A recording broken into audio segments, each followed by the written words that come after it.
Hello student, free Indian coaching में आप सभी का स्वागत है। तो आइए आज हम लोग डॉक्टर हरी सिंह और यूनिवर्सिटी सागर का एंट्रेंस एग्जाम को सॉल्व करते हैं। यदि आप एंट्रेंस एग्जाम देने वाले हैं नेक्स्ट ईयर या फिर आप देकर आए हैं, जो कि अभी 13 अक्टूबर 2020 को हुआ था, ठीक है, तो इसका आप लोग सॉल्यूशन देखने वाले हैं प्रश्न क्रमांक 1 से लास्ट तक। तो सभी क्वेश्चन का आपको आंसर बताया जाएगा, आपको ध्यान से देखना है। यदि आप इस एंट्रेंस एग्जाम को देकर आए हैं तो आप अंदाजा लगा सकते हो कि आप कितने मार्क्स प्राप्त कर पाओगे। ठीक है, तो ध्यान से बने रहेगा, इस वीडियो को पूरा देखिए और अपने दोस्तों में इसे ज़्यादा से ज़्यादा शेयर करना है, क्योंकि इसकी आंसर शीट अभी आई है, रिजल्ट नहीं आया है। इसलिए आप इस वीडियो को शेयर कीजिए, क्योंकि आंसर शीट आ चुकी है। ठीक है, तो मैं आपको डायरेक्ट आंसर शीट भी अवेलेबल करा दूंगा इस चैनल पर, और आप इस वीडियो के द्वारा सभी क्वेश्चन को आंसर को पता कर पाओगे। ठीक है, चलिए स्टार्ट करते हैं। देखिए, इस जो आपका ये पेपर होता है 200 मार्क्स का होता है और इसमें 2 आवर्स का टाइम मिलता है आपको, और 100 क्वेश्चन होते हैं जो कि प्रत्येक 2 मार्क्स का होता है। ठीक है, तो चलिए अब वीडियो को स्टार्ट करते हैं, जिसके जो क्वेश्चन है सभी देखते हैं। देखिए, इसमें दोनों चीज़ें अवेलेबल है, या तो आप इंग्लिश को चूज कर सकते हो या फिर हिंदी। ठीक है, तो यहाँ पर मैं आपको हिंदी के द्वारा बताऊंगा। ठीक है, क्योंकि आंसर ही तो बताना है। ठीक है, देखिए प्रश्न क्रमांक 1 दिया है, जो कि मैथ्स, पहले आपको मैथ्स रखी गई है। तो इसमें ये आपका देखिए दिया गया है एक क्वेश्चन, जिसमें दिया है मापांक के अंदर, यानी कि मोड के अंदर ए का मापांक प्लस बी का मापांक इक्वल होता है ए का मापांक माइनस बी का मापांक। तो ए मापांक एंड बी के बीच का कोण मान ज्ञात कीजिए। ठीक है, अब देखिए आपको इसमें आपको क्या बताना है, इसमें कोण बताना है। तो देखिए, आपने यदि इसको सॉल्व किया होगा तो ठीक है, नहीं तो मैं आपको डायरेक्टली आंसर बताता हूं। देखिए, इसका आंसर आपका बी सही होगा, 90 डिग्री इसका आंसर सही होगा। मैं आपको स्पीड से आंसर बस बताता चलूंगा। ठीक है, अब देखिए सेकंड क्वेश्चन था, जो कि न्यूटन के गति के नियम पर आधारित था। तो इसका आंसर आपका देखिए क्या होगा, इसका आपका बी सेकंड आंसर सही होगा। ठीक है, इसके बाद में देखिए थर्ड क्वेश्चन, जो कि आपका सरल रेखीय गति से संबंधित है। ठीक है, तो आपका इसका आंसर देखिए क्या होगा, तीसरे नंबर का ए होगा। ठीक है, 12 मीटर और 20 मीटर, तो इसका आंसर ए वाला सही होगा। चलिए बढ़ते हैं नेक्स्ट क्वेश्चन की ओर। देखिए फोर्थ क्वेश्चन, तो फोर्थ क्वेश्चन का आपका आंसर ए होगा। ठीक है, ए नंबर का इसका आंसर सही था। इसके बाद में देखिए फिफ्थ क्वेश्चन, जो कि विस्थापन संबंध, कण का विस्थापन संबंध पर आधारित है, जो कि ग्राफ निरूपित करता है। तो इसका आंसर आपका क्या होगा, इसका आंसर आपका बी है, जो बी सेकंड आंसर इसका सही होगा। ठीक है, बी नंबर का। इसके बाद देखिए प्रश्न क्रमांक 6। ठीक है, तो प्रश्न क्रमांक 6 का आंसर आपका सी होगा। ठीक है, मैं यहाँ पर डायरेक्ट इसलिए बता रहा हूँ क्योंकि वीडियो लंबा हो जाएगा यदि पूरा बताऊंगा, तो इसलिए मैं आंसर ही बताता हूँ, क्योंकि क्वेश्चन बहुत सारे हैं। ठीक है, यदि आप स्क्रीनशॉट लेना भी चाहते हैं तो मैं आपको बाद में वीडियो के अंत में बोलूंगा, तो आप स्क्रीनशॉट लेना जरूर। ठीक है, प्रश्न क्रमांक 10 देखिए आप, इसका आंसर आपका डी नंबर का होगा, 16 जूल। ठीक है, इसके बाद नेक्स्ट क्वेश्चन देखिए, तो इसका भी आंसर आपका डी होगा, जो कि प्रश्न क्रमांक 11 है ना। तो इसका आंसर आपका क्या होगा, ध्यान से क्वेश्चन को एक बार पढ़ लीजिए, इसके बाद में आंसर देखिए, इसका डी होगा। ठीक है, आपने क्या लगाया कमेंट में जरूर बताइए। अब देखिए नेक्स्ट क्वेश्चन, तो इसका आंसर आपका क्या होगा, सी होगा।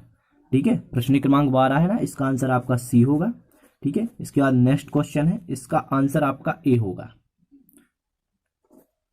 इसके बाद में देखिए नेक्स्ट क्वेश्चन, तो इसका आंसर आपका क्या होगा, क्वेश्चन को ध्यान से पढ़ लीजिएगा आप एक बार, फिर इसके बाद में आंसर देखिए, डी होगा इसका। ठीक है, इसके बाद नेक्स्ट क्वेश्चन, तो देखिए नेक्स्ट क्वेश्चन, तो इसका आंसर क्या होगा, क्वेश्चन में दिया गया है किसी घूमते हुए पिंड को पॉइंट ऑफ कांटेक्ट से जाने वाले अक्ष के सापेक्ष प्योर रोटेटिंग मान सकते हैं, अक्ष आगे की ओर किस चाल से चलेगा। ठीक है, देखिए अब, तो इसका आंसर आपका होगा सेंटर ऑफ मास की चाल से, यानी कि ए आंसर इसका आपका सही होगा। ठीक है, इसके बाद में देखिए प्रश्न क्रमांक 16, तो इसमें आपका आंसर क्या होगा, आपको ध्यान से इस ग्राफ को देखना है, इसके बाद में आपको आंसर बताना है। तो इसका आंसर होगा आपका ए नंबर का। ठीक है, ये आपका सरल आवर्त सही होगा। इसके बाद नेक्स्ट क्वेश्चन देखिए, ये भी ग्राफ यानी कि चित्र पर आधारित है। तो इसका आंसर देखिए आप बी होगा। ठीक है, बी सेकंड आंसर इसका सही होगा।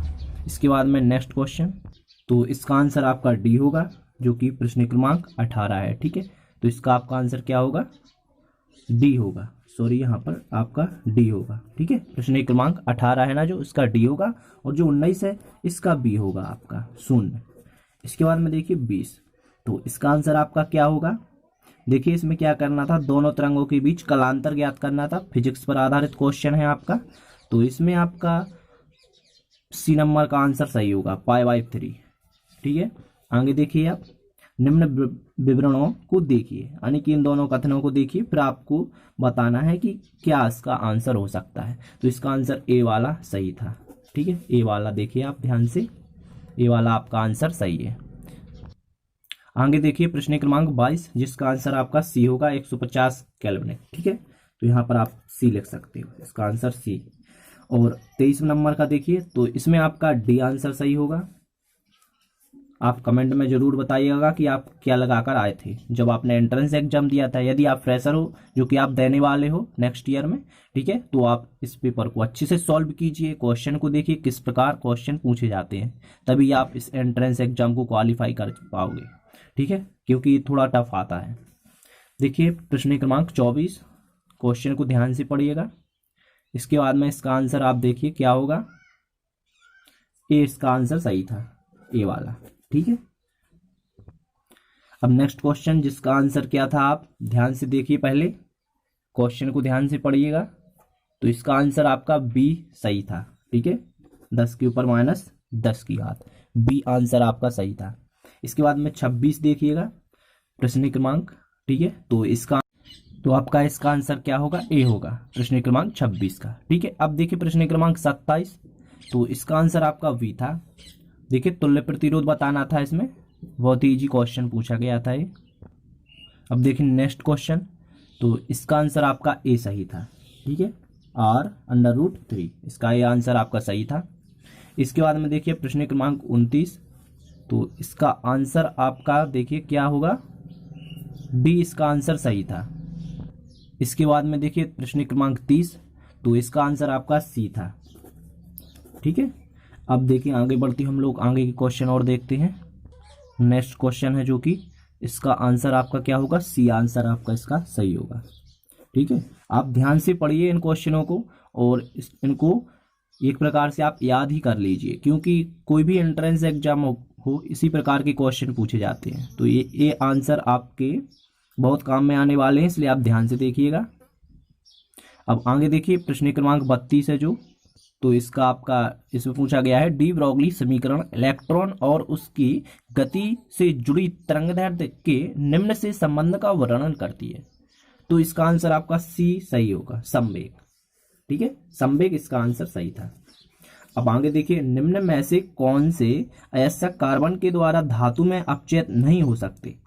ठीक है, तो इसका आंसर क्या होगा, कॉपर ऑक्साइड, यानी कि थर्ड आंसर इसका सही था। आगे देखिएगा आप, इसका थर्ड आंसर हो गया।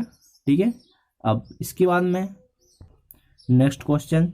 ठीक है, प्रश्न क्रमांक 34, तो इसका आंसर आपका ए होगा। ठीक है, इसका आंसर आपका ए था। अब आगे देखिए, यहाँ पर ये कोड भी दिए गए हैं। ठीक है, यहाँ पर इसका आंसर, फिर यहाँ पर कोड दिए गए हैं, तो इससे आपको कंफ्यूज नहीं होना है। अब देखिए नेक्स्ट क्वेश्चन। ठीक है, तो इसका आंसर आपका सी सही था। ठीक है, आगे देखिए, तो इसका आंसर आपका क्या होगा, डी इसका आंसर सही था। ठीक है, डी नंबर का इसका आंसर सही था आपका। अब आगे देखिए प्रश्न क्रमांक 37 है जो, तो ये आपका आंसर इसका क्या होगा, डी इसका आंसर होगा सही। ठीक है, और आपको एक चीज और बता दूं, जो ये आपका पेपर आया है ना, तो ये आपका सिबलाल की जो गाइड होती है ना, नवबोध युगबोध सिबलाल, इसी में से पेपर आया है आपका, पूरा का पूरा पेपर इसी में से आया है। यदि आपने पढ़ा होगा तो जरूर आप पर पूरा का पूरा बना होगा। ठीक है, यदि आपने परीक्षा अध्ययन या छोटी छोटी कुंजी आती है ना, उसमें से पढ़ा है, तो पूरा पेपर आप पर नहीं बना होगा, क्योंकि इसमें बेसिक कॉन्सेप्ट गहराई से पूछे जाते हैं। यदि आपने एक एक चीज बारीकी से पढ़ी हुई है, तभी आप इस एंट्रेंस एग्जाम को क्वालिफाई कर सकते हो।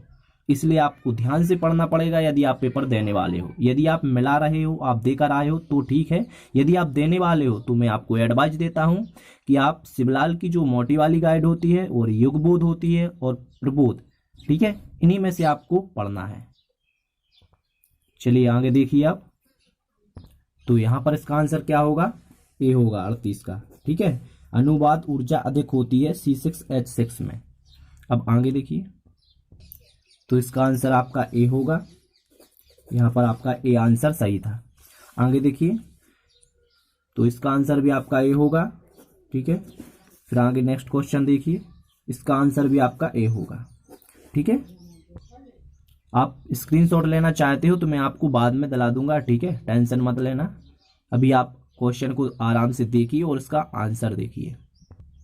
अब देखिए प्रश्न क्रमांक 42, जिसका आंसर आपका वी था, ठीक है। इसके बाद में देखिए नेक्स्ट, तो देखिए इसका क्या हो सकता है? इसका आपका टालुनीन, यानी कि सी आंसर सही होगा, ठीक है।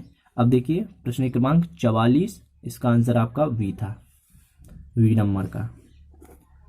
ऑर्गेनिक केमिस्ट्री से क्वेश्चन लिया गया है आपका। अब देखिए इसका आंसर आपका डी होगा, डी आंसर इसका सही था। आप क्वेश्चन को ध्यान से पढ़ लीजिए पहले, ठीक है। अब देखिए प्रश्न क्रमांक 46, तो इसका आंसर क्या होगा बताइएगा, आप कमेंट में जरूर बताइएगा प्लीज। इसका आंसर आपका सी सही था, ठीक है, सी आंसर इसका सही था। यदि आपको कोई भी क्वेश्चन में डाउट है कि इसका आंसर सही नहीं हो सकता, ठीक है, तो आप कमेंट में जरूर बताइए। अब देखिए 47, तो इसका आंसर आपका सी सही था।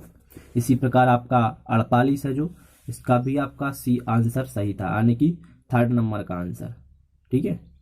या फिर आप कह सकते हो सी आंसर, यहाँ पर इसको टिक कर सकते हो, केवल ये वाला। देखिए नेक्स्ट क्वेश्चन, देखिए इसका आंसर आपका क्या था? डी इसका आंसर आपका सही था। प्रश्न क्रमांक 49, इसके बाद में देखिए 50, तो इसका आंसर बी सही था, ठीक है। अब आप जल्दी जल्दी देखिए जाएगा, या फिर आप क्या करिए वीडियो को पॉज करके देखिए, ठीक है। आगे क्वेश्चन देखिए प्रश्न क्रमांक 51, तो इसका आंसर आपका डी सही था। इसके बाद में 52 देखिए, तो इसका आंसर आपका ए नंबर का सही था, जिसमें आपका 3 होगा, ठीक है। अब आगे देखिए, तो इसका आंसर आपका ए सही होगा। इसके बाद में नेक्स्ट क्वेश्चन, तो इसका आंसर आपका क्या होगा? सी, सी इसका आंसर आपका सही होगा। प्रश्न क्रमांक 55, अब इसका आंसर क्या होगा? डी, इसका आंसर सही था। इसके बाद में प्रश्न क्रमांक 56, तो इसका आंसर भी डी सही था। और इसके बाद में देखिए 57, तो इसका आंसर आपका 27 S4 सही होगा, सी आंसर, ठीक है। प्रश्न क्रमांक 58, तो इसका आंसर आपका बी सही था। इसके बाद में देखिए इसका आंसर डी सही था। इसके बाद में देखिए 60, तो इसका आंसर क्या होगा? सी, पारसी कारक प्रकृति, ठीक है, ध्यान से देखिएगा आप। इसके बाद में नेक्स्ट क्वेश्चन, तो इसका आंसर आपका बी सही था।